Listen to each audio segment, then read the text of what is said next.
ఈ జనవరి 14 భోగి రోజున రిలీజ్ అయిన నవీన్ పోలిశెట్టి కొత్త తెలుగు సంక్రాంతి సినిమా అనగనగా ఒక రాజు రిలీజ్ అయి నిన్న ఆదివారం ఫిబ్రవరి 1తో 19 రోజులు కంప్లీట్ అయింది.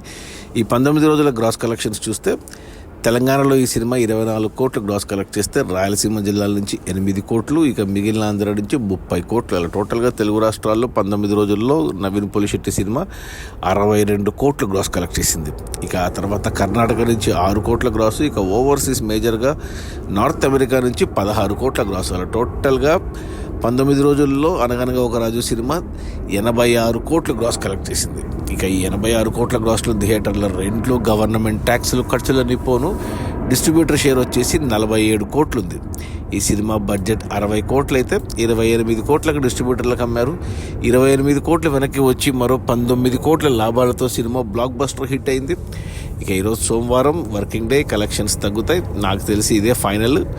మిగతా రన్లో మేబీ 1-2 కోట్లు రావచ్చు, లేదా మ్యాక్సిమం 90 కోట్ల వరకు వెళ్ళొచ్చు. మేకర్స్ ఆల్రెడీ మొదటి వారంలోనే 100 కోట్ల పోస్టర్ దింపారు. బట్ ట్రేడ్ ప్రకారంగా ఇంకా 86 కోట్లే. అది మన నవీన్ పోలిశెట్టి, మీనాక్షి చౌదరిల కొత్త తెలుగు సినిమా అనగనగా ఒక రాజు రిలీజ్ అయిన మొదటి 19 రోజుల్లో 86 కోట్ల గ్రాసు. అందులో డిస్ట్రిబ్యూటర్ షేర్ వచ్చేసి 47 కోట్లు. సినిమా బడ్జెట్ 60 కోట్లు. 28 కోట్లకు డిస్ట్రిబ్యూటర్లకు అమ్మారు. 28 కోట్లు వెనక్కి వచ్చేసాయి. మరో 19 కోట్ల లాభాలతో cinema blockbuster. Okay, bye.